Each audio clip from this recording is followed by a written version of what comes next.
Hello, everybody, and welcome to the Spoiler Warning Podcast. This is review number 805 with a review of Superman. I'm Christopher Schnese. And I'm Stephen Miller.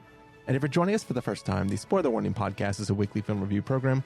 Each week in the show, we're going to dive in, debate, discuss, and argue over the latest films coming to a theater near you. This week, headed back to the theater to talk about the latest film from DC. This is the new Superman film. Stephen, you know, we talk about a lot of superhero things. I think we've definitely seen a lot more Marvel things than we have DC things. We're not comic books people. We just live in the movies zone. How did you feel getting ready to sit down to jump back into the fray and check out another DC film compared to kind of the last run of Marvel things that we've had?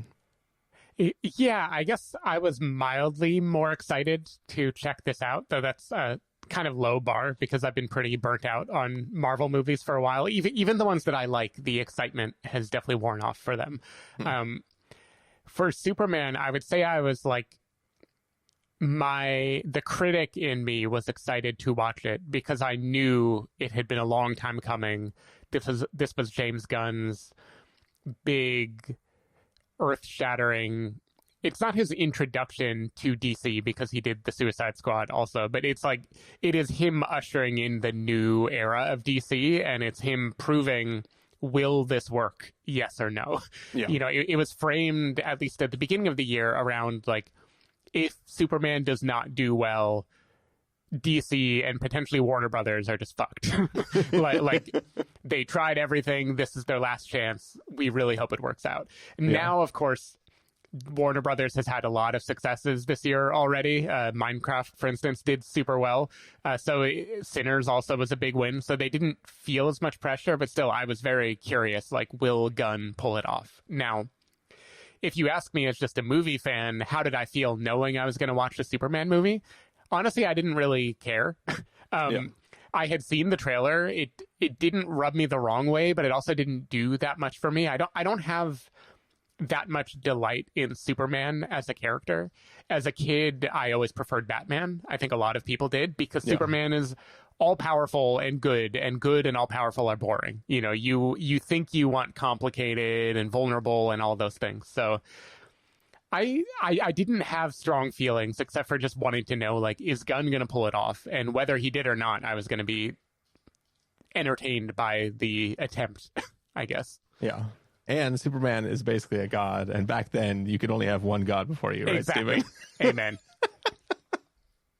And now I can have none, so maybe that's the problem. I think for me, you know, I haven't been, like, I'm still a huge fan of Man of Steel. You know, a lot of people have not fondly remembered that film the way that I have continued to enjoy it. But I haven't been super hot on you know, the Justice League films or anything like that. So I kind of didn't care that Superman was coming out in the lead up to it actually being a thing that was here that we were about to watch. But I'm not going to lie. Like, when I sat down and I was sitting down to watch F1 and in the IMAX, they played the IMAX trailer for it. And I was like, I should probably book an IMAX seat for this movie. Like, I like got in the last week before the movie came out, I got a little bit of hype and I got kind of excited to sit down and watch it. So we're going to see if that panned out for me. But I think one way or another, we're hoping to see that DC is back. All right. You ready to get into it, Stephen? Yeah, let's do it. All right. Let's take a listen to the trailer for Superman and come back and give everybody a review. Superman.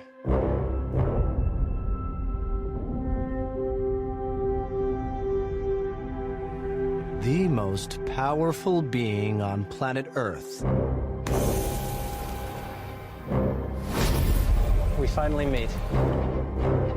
Now, as planned,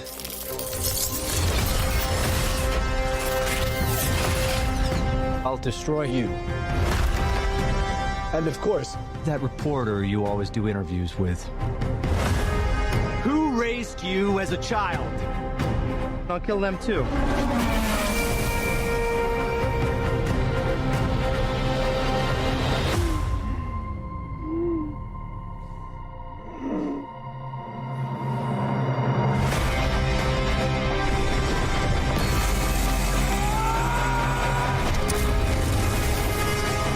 what you do to me, Luther. Your plans won't work. Wrap it up. Good luck with that.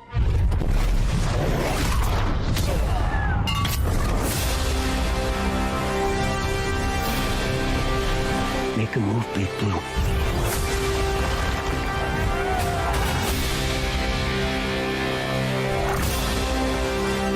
Buckle up.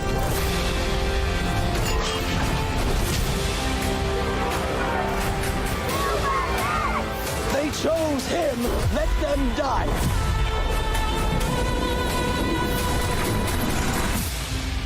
Hey! Quit messing around! I'm not messing around. I'm doing important stuff.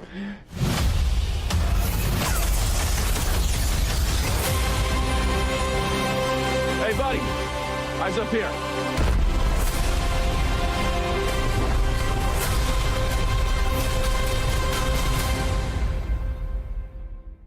All right, so that was the trailer for Superman.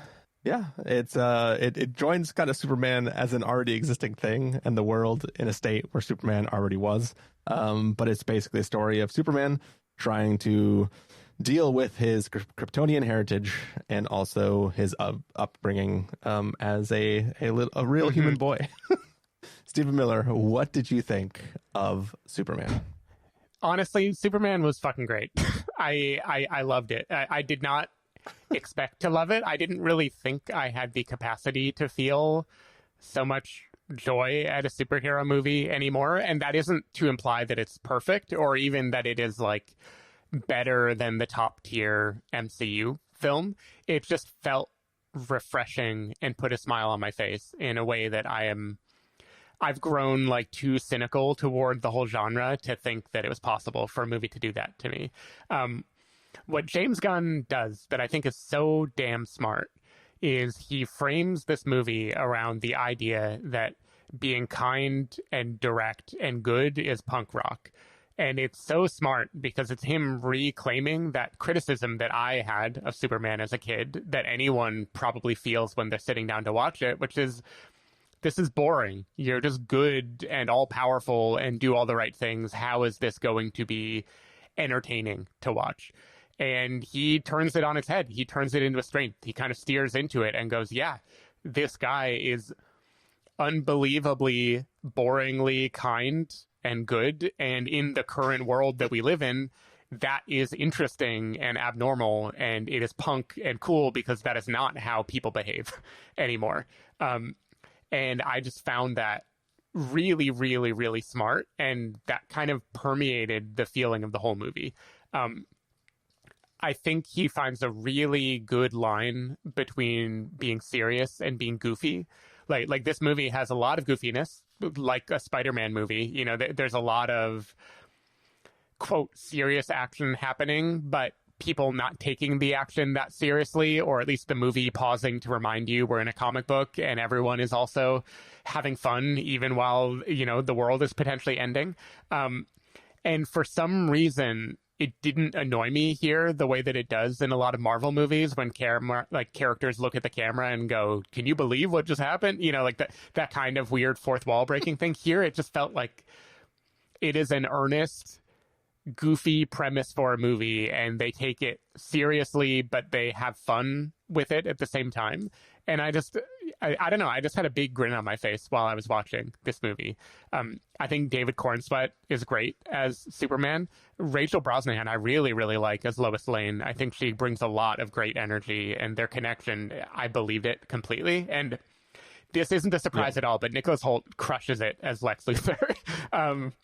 Such a good Lex that's just like conniving and irritating, but you believe that he's brilliant, but also that he's like petty and has a Napoleon complex, and he nails all of it so much. Another thing I think that's really smart about how James Gunn wrote this is he's wasting no time on backstory or the origins of Superman, which is great because I don't give a fuck. I never give a fuck with any of these characters. It's always annoying when they make you wait like an hour and a half into the movie to get the money shot when you finally realize the hero is the hero and you get them to see them kick ass. Like, he says, hey, I'm making a comic book movie. I'm in the world of comic books. I know you know the outline of Superman. I'm going to introduce you to a ton of other characters that if you are a comic book nerd, you're going to know already. If you're not, don't worry about it. We'll get to them. You'll understand enough, but I'm not going to like build them up or build suspense, making you wait to see, oh my God, is the big bad guy coming now? Like, I'm just going to throw them at you in the like beginning of the movie. And that just made me relax. It made me just enjoy watching this like episodic comic book put to screen. Yeah, I don't know. I really had a ton of fun with this movie. I have some criticisms of it, but overall I think it's just smart. It's funny. It's very fun. The colors look amazing. And I just felt, I felt joyful watching it after all the like beige Marvel movies that I've been having pumped into my brain for so long. How about you? Yeah. Yeah. I ended up having an immensely great time watching this film as well. You know, when you're making any kind of superhero film, there's kind of two ways you can go about it. You can be, people know what this is, I'm just gonna fucking go for it, or you can go like, I need to hold people's hands and make them accept what I'm about to do. And this film sort of, you know, it doesn't, it's a film that's theoretically not for us, right? It's not for the general superhero audience. It's technically for the people who know all this shit and like have all these characters memorized and like know everything they're going to need to know, are going to get every single possible reference. But it doesn't feel like it leaves you out. It feels like it's bringing you along while not trying to bring you along at all. Like from the beginning of this film, we start from like Superman having had the shit kicked out of him. And you're like, oh, we're starting from here. And then we're just like, everything else is just like, you can just figure it out as we go. Like, just catch up, you know, like, you know, Lex Luthor's bad, you know, Superman's good.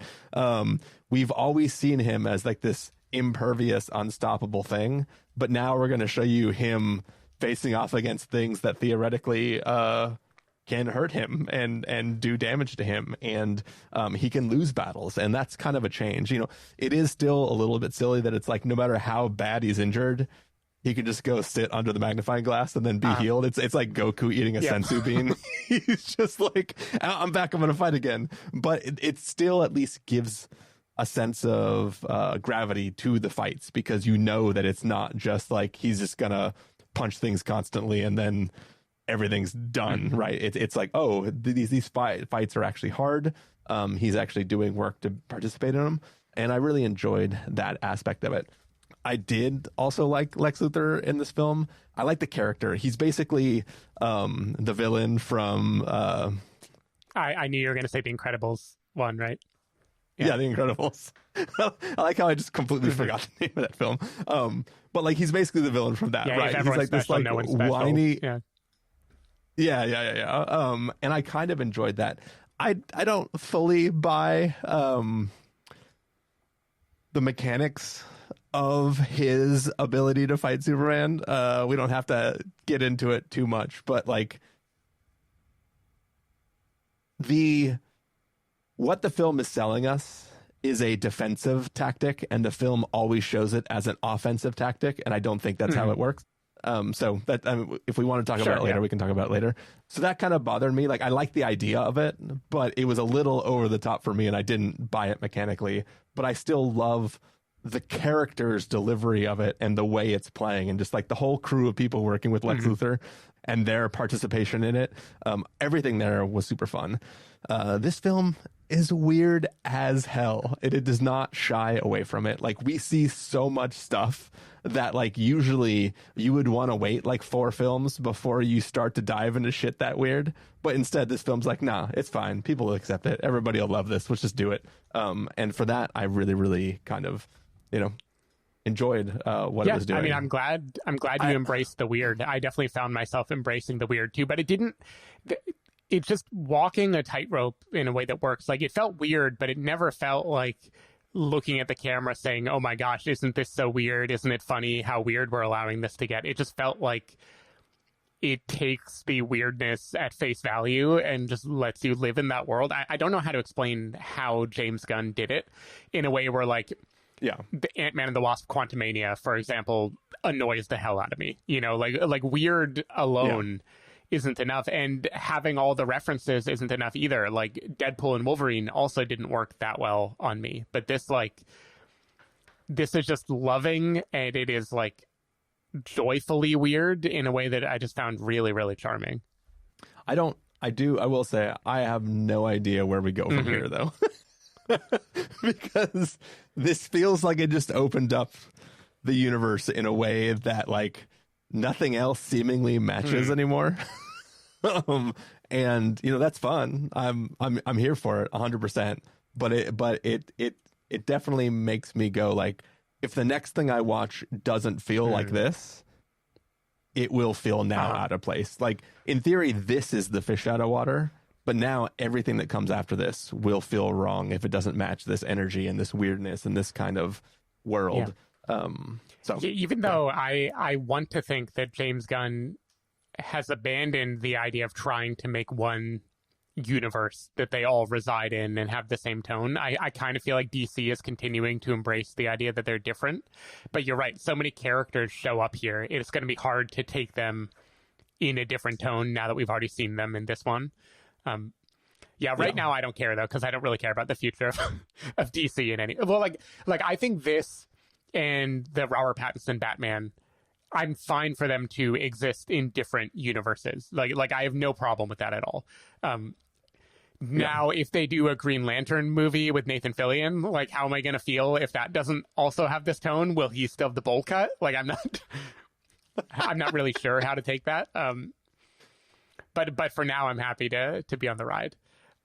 Yeah, the other thing that I love about what this does, and we kind of have been talking about it a little bit, but I just want to say it explicitly, is one of the problems the Marvel films have now that there's so many of them is when anything is happening, you can always ask the question, where the fuck are the Avengers? Or like, where are these people? Or what's going on? Why is this person not here?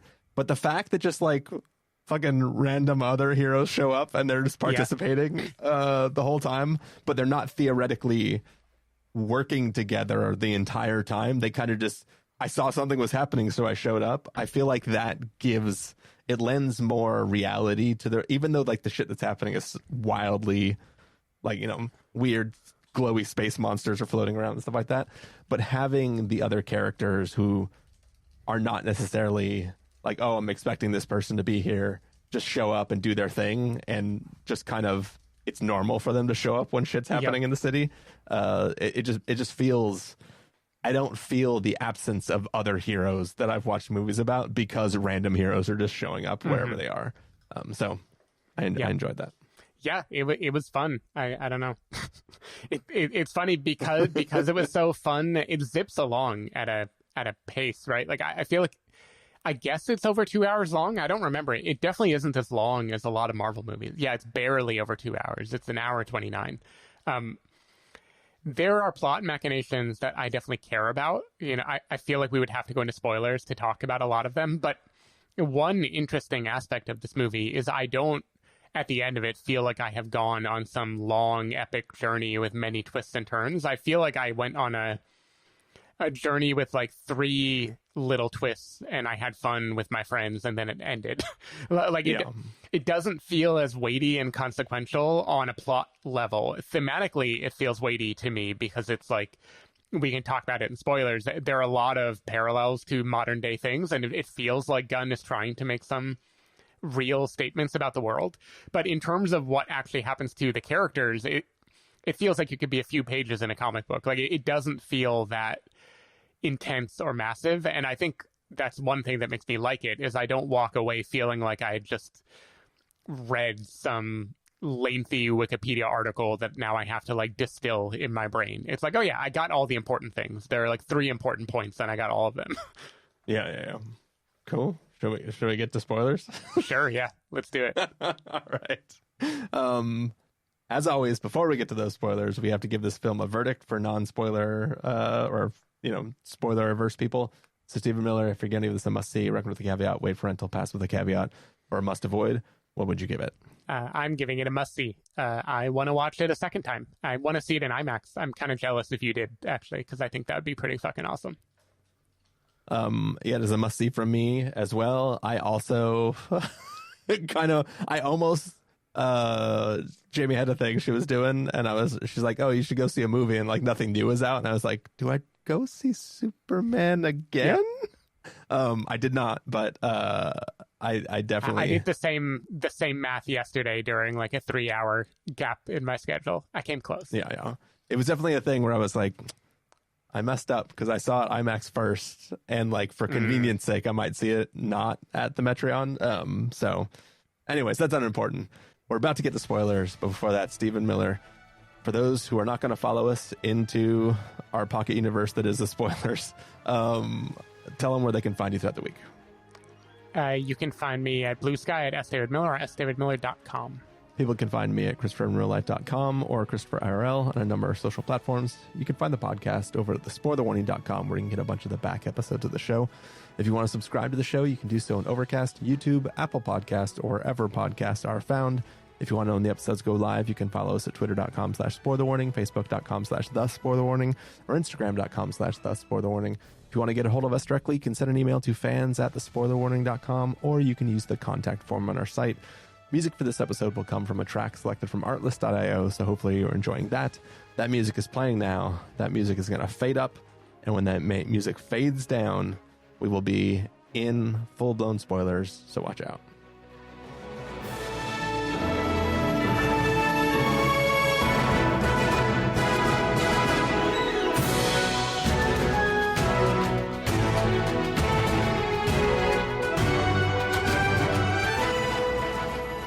All right, we are back. This is spoiler territory. It's the after part of our review of Superman. We are talking full-blown spoilers. Stephen Miller, where would you like to get started? I mean, I guess we can start with the thematic parallels in this movie, and then maybe dive into actual plot beats that happen. So, the premise of this movie, well, there are two key things that are going on. One, the thing that happened right before the movie started is Superman stopped an invasion by Boravia, of a neighboring country that was much smaller and weaker. Boravia was an ally of the United States, and Superman unilaterally went and stopped them from hurting innocent people, despite the fact that it would cause diplomatic problems. Now, I know how long it takes to make movies. I understand that when James Gunn wrote this script, at least the initial script, there's almost no way. If anything, he was thinking about Russia, Ukraine. Maybe not even that, right? Like, I'm aware of that. But watching it now, it is very, very, very hard to read that whole subplot as anything but a commentary on Israel-Palestine in a way that felt like people going into this movie were talking about how Superman was going to be woke or whatever, and I was like, oh yeah, you're full of shit. You're just people who, you hate everything. You hate that he's an immigrant, and all that is fair. Like, those people are morons. But James Gunn did plant some stuff that is like a little more politically resonant than I thought he was going to have the balls to do.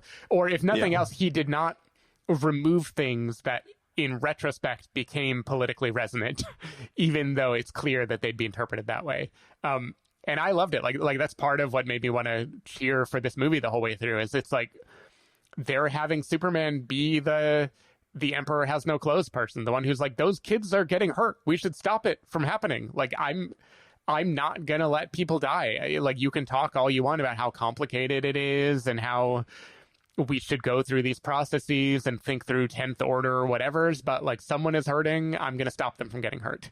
And it's kind of weird that Superman is not cool, but the world has shifted so much that it is suddenly cool and daring and punk, as the movie would say, to believe in that. And it's just odd to think that, like, when Gunn wrote this movie, he was probably writing it in a very different world than the world that it came out in, and it just lands in a very different way now. So do you think, like, obviously the only characters that, besides the world inside this film talking about the actions and the danger there, like, Lois is the counterpoint to what he did. And he is portrayed as a person who did good without thinking of the ramifications. But is the audience supposed to believe that really is punk, or I think by the end we are. I think we go on a journey. At the beginning, we kind of agree with Lois, and we see him more like a Team America World Police type thing, right? Like you just went in without asking anybody for anything and think of all the long-term damage you caused. By the end of the movie, he's still doing that. You know, in this case, he asked his friends to do it instead, but like he has not changed. And Lois and everyone else have decided, like, you're right. We all need to remember the lesson of Superman, which is like, if people are going to get hurt, you protect them. The end. You know, no more complications. So it isn't like Lois is meant to be a villain in that sense. Lois is meant to be the modern adult who understandably thinks everything is complicated and it's hard to draw clear moral lessons. And I think the arc of the movie is, no, there are clear moral lessons. Do the dumb thing. You know, do the dumb thing that's right. And to be clear, I didn't mean that she was acting as a villain in that moment, but she was acting as a yes, we all want to flip tanks by flipping the bird, but we can't, you know, you can't just go around killing people. I think our journey is supposed to go from 100% siding with her during that conversation to siding with Superman by the end of the movie. No, that makes sense. The second kind of related thing that happened, which this I do think James Gunn intentionally wrote out when he wrote the script, is this movie basically exists in a world with Tucker Carlson and Alex Jones and all the same people that we have. Michael Ian Black plays this like very Tucker Carlson-y figure. Lex Luthor in this universe, one way he manipulates public opinion against Superman is by going on this talk show, spreading fake news, fomenting the base against him. All of that, again, felt extremely believable and felt like a very pointed political statement that Gunn was making. And then you pile on the third one, which I guess he sadly kind of could have predicted, but probably not the extent to which the militarized detainment of enemies, like in places that were inaccessible by the government, where they could be like tortured and interrogated. Like, it is kind of unreal to me that all of this collided in a big blockbuster in July of this year when it feels all so like socially relevant. I don't know. I was like repeatedly bewildered at how much Gunn like accidentally, if not intentionally, predicted the world we were going to be living in and predicted the perfect superhero movie to talk about it. You know, what's interesting to me, and again, not countering that at all, but DC fans are the worst. Right. Sure. and like they're, you know, like so he's doing all this thing that is socially relevant and culturally relevant and all this stuff, right? But then there's like the scene with the thousands of monkeys typing shit onto the internet. But like that is literally his fan base. And like how do you you know, square that round hole or whatever? I guess it's that I choose to believe that fan base, like the Star Wars fan base, like all the terrible fan bases, is a vocal minority and not the bulk of who he's trying to reach. And he is going to piss off those, like, we'll call them like Gamergate plus people, like people who have like started from Gamergate and then have like just continued to be crusty and like focused on whatever new thing they want to obsess over instead. I don't think he is like fully flipping them the bird, because I don't know if people are smart enough to recognize themselves in what a movie like this is criticizing. But I do think he's doing the opposite of what Zack Snyder intentionally or unintentionally did, where Snyder kind of steered into it and the fan base became toxic and he basically gave them what they wanted. Now, I have no ill will against Zack Snyder. I think by all accounts, he's a nice dude and not like toxic the way the fans were. But Snyder seemingly had no problem like giving them more of what they wanted, and James Gunn seems happy to like court a new audience and let the hardcore fans tag along for the ride. But what I don't know is if it's DC fans as a whole that are like that way, or if it's specifically like hardcore online Zack Snyder bros that are like that. Yeah, I forgot the Zack Snyder of it all in my line of questioning, and now that you say that, I'm like, oh yeah, okay. Yeah, because I don't think like I mean, I'm sure Batman had toxic fans for sure, but I don't know if like the average fan of the Nolan Batman movies was like an asshole online or was being super pedantic about what Batman can or can't do. I kind of think that is it's a very unique subset of internet. Yeah, 100%. Yeah. While we're talking about spoilers, I guess I can talk about a few things that I didn't believe, and some things that not annoyed me, but like minor dings against the movie. Like one minor ding. In general, James Gunn is having a blast, and he's remixing his own work, and that's fine. Like he has a type, like a brand that he's built, and he's good at it. There's one extended scene when is he called Mr. Terrific with Lois Lane? So. Yeah, when there's a fight that breaks out set to Noah and the Whales 5 years time, and I felt like that was just a like cookie cutter, like identical clone of 3 or 4 fight scenes that have happened in Guardians of the Galaxy already, like down to the like the whimsical song playing that feels at odds with the action, and how like the shot is less about the action and more about how overwhelming the action is in the background. That was one moment where I was like, okay, you're just like playing the greatest hits now. I didn't really need that. Yeah, his whatever spheres are definitely reminiscent of the little like flying arrow thing going around. Yeah.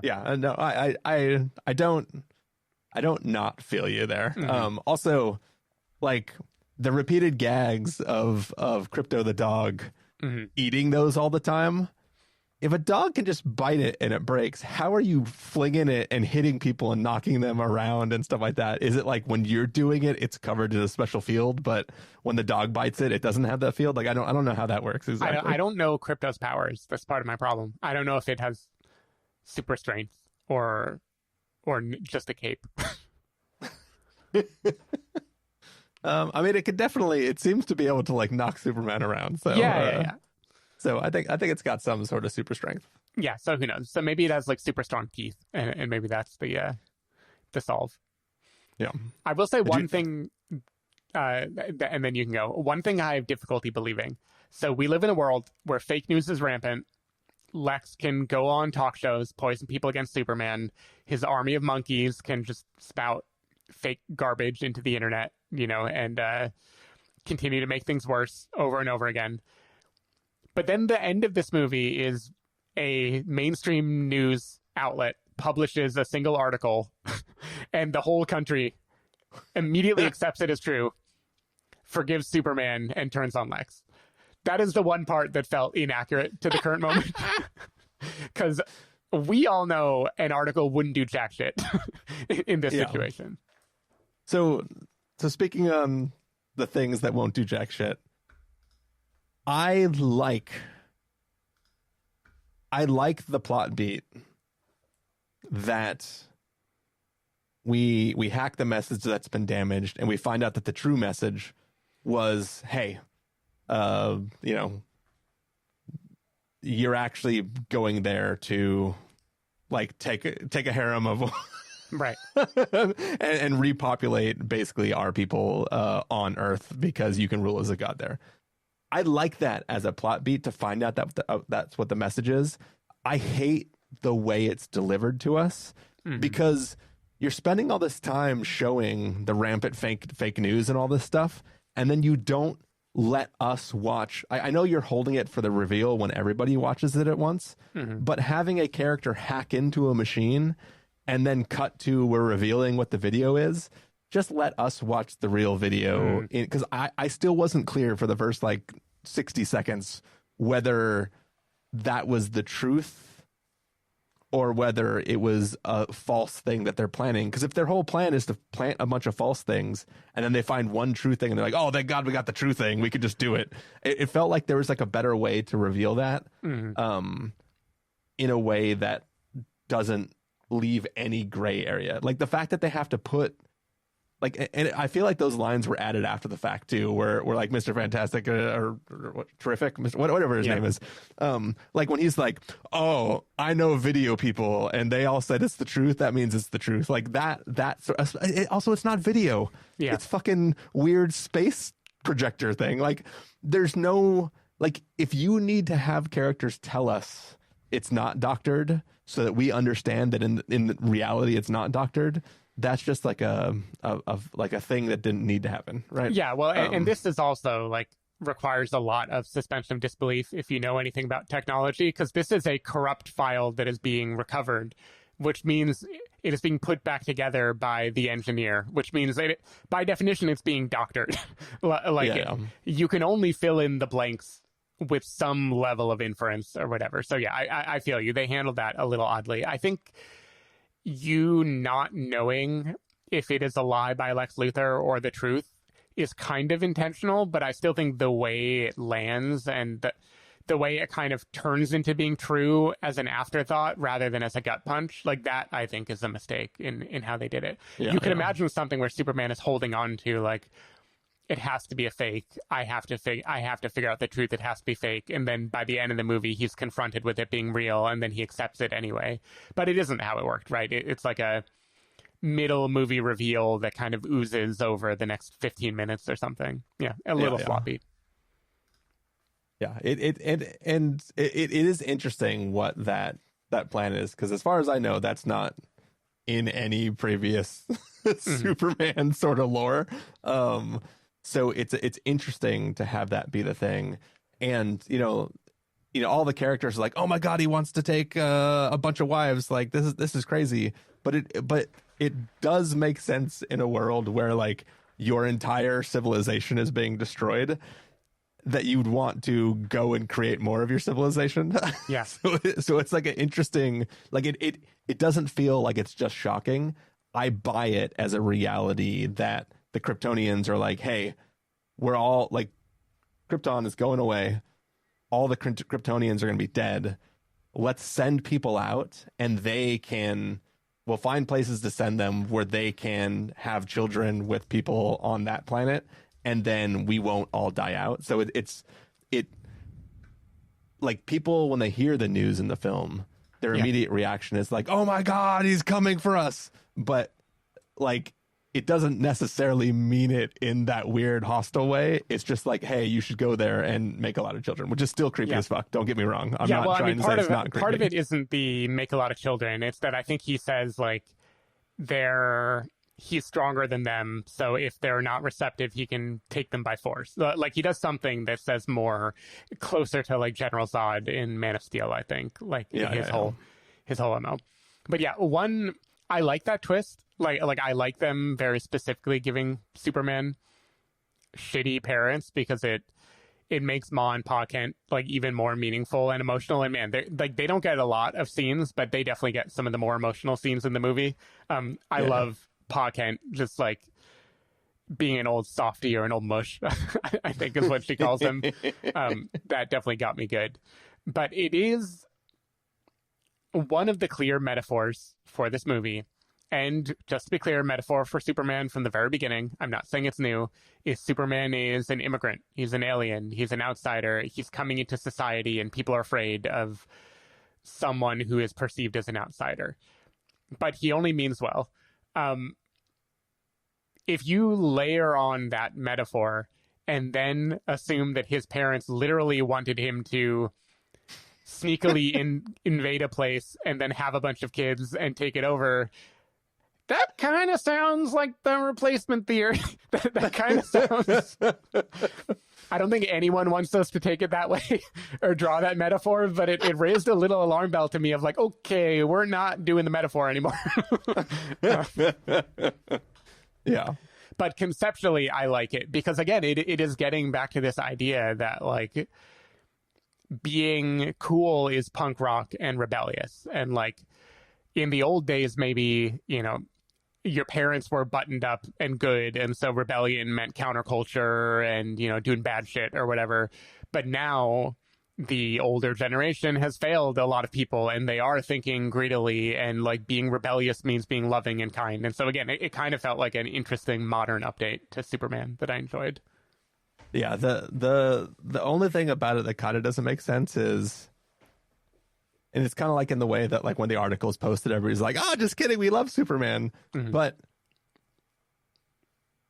just because you came to the planet and were supposedly given that directive, I guess they don't know that the message was damaged, like the normal citizens. So for them, they're just like, he's always been operating under this. So they're like, how many secret children does he have? Right. Like, I guess that's sort of what it is. Yep. Pretty much. Cool. Got it.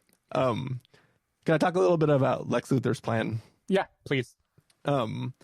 So again, I like the performance of it, and I like the fact that Superman is vulnerable to the attacks from what Lex Luthor has put together.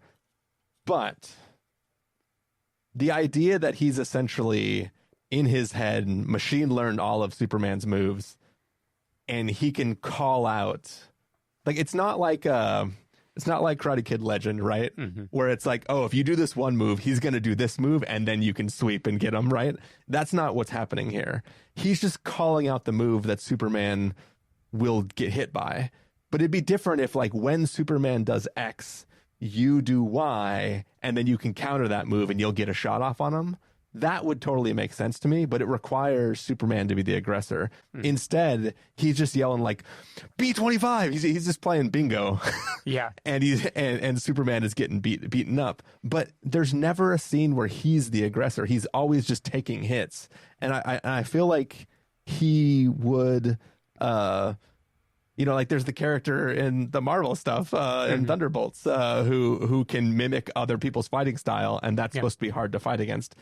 This is like a different thing that it works, again, from the performance standpoint, but I don't think it makes sense to just call out a thing and have Superman not be able to deal with that attack because he hasn't done something to make the opening in those cases. Mm-hmm. I see you.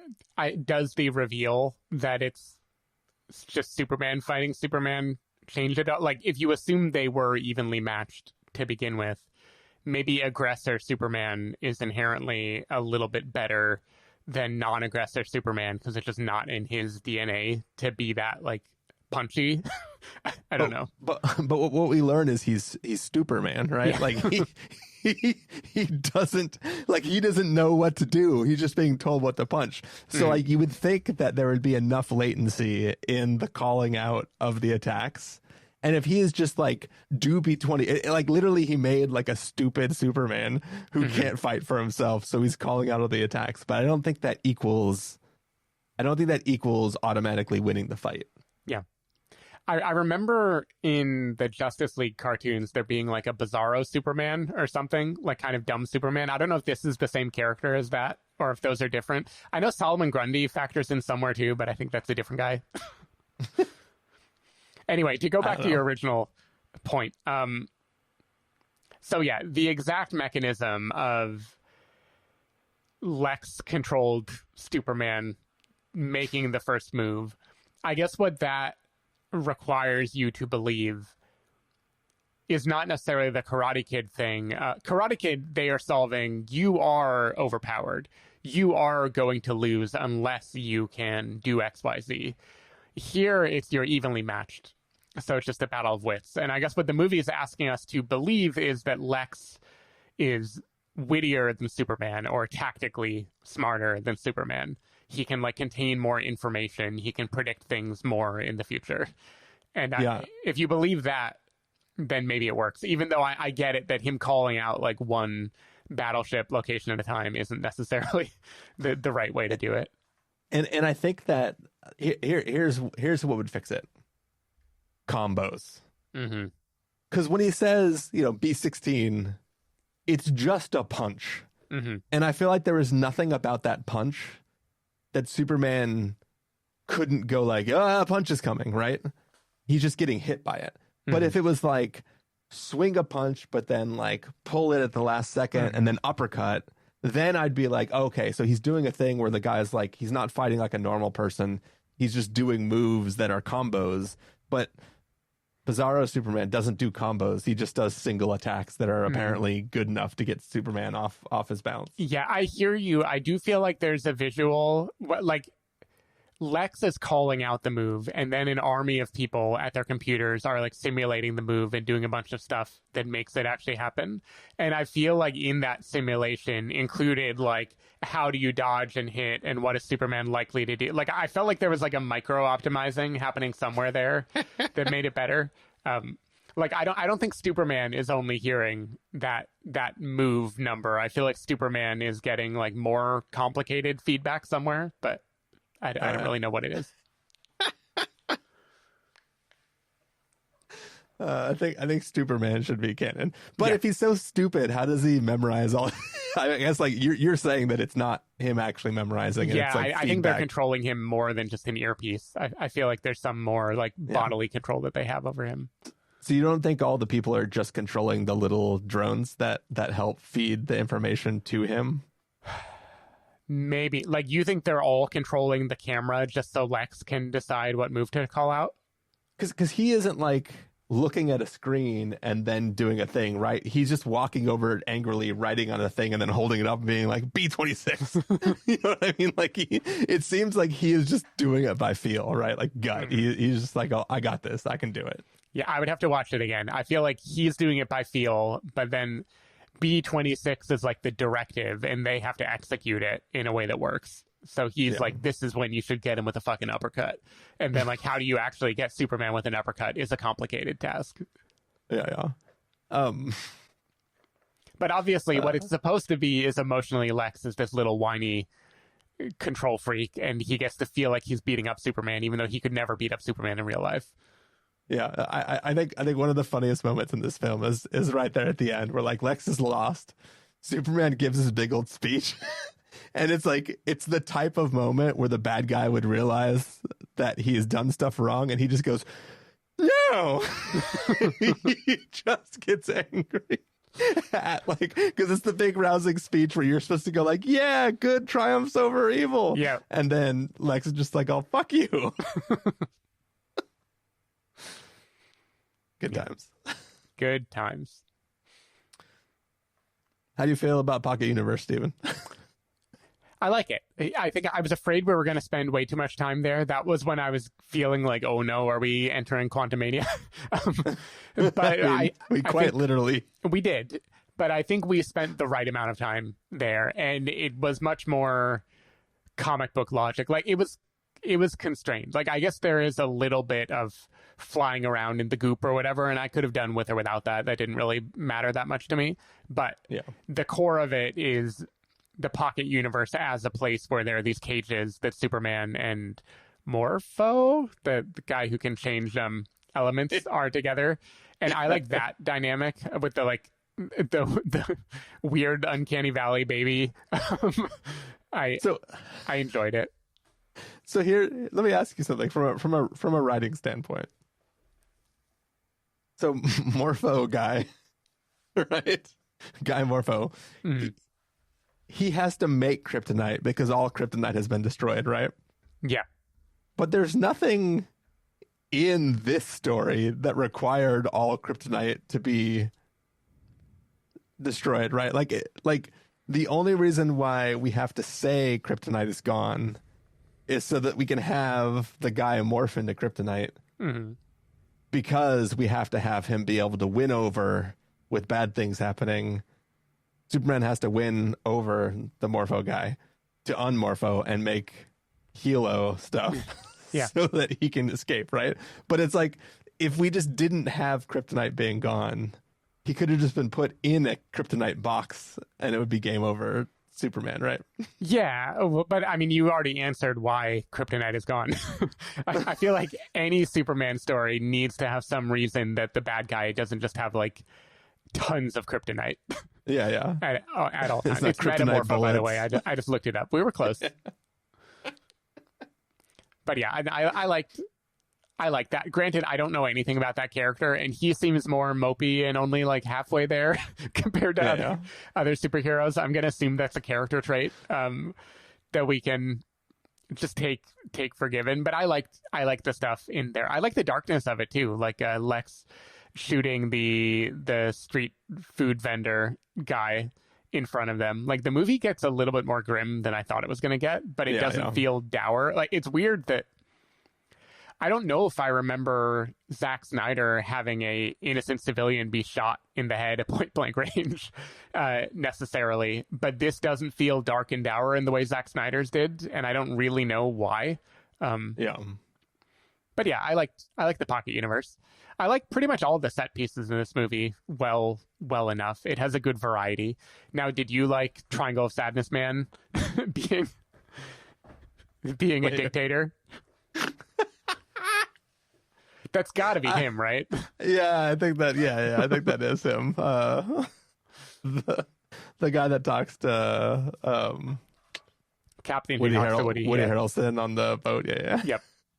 Yeah, I'm like 99% sure it's him, and I'm never gonna look it up. Yeah, in my mind palace, it is definitely him. Yeah. Yeah, I thought it was totally fine. That one scene where like he finishes his talk and then he goes in the back room and he holds up the remote. I thought for sure he was gonna like fuck like split open and that was gonna be like Lex Luthor or somebody. Yeah. And then when the portal behind him opened up, I was like, dang, that's cool. Yeah, I like the portals.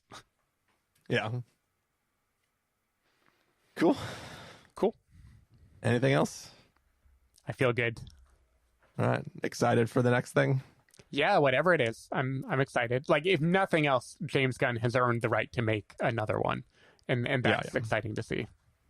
Yeah, I'll be excited to turn up for whatever comes next. Yeah. Cool. All right. Well, thank you all for listening, and we will see you next time. Bye. Bye.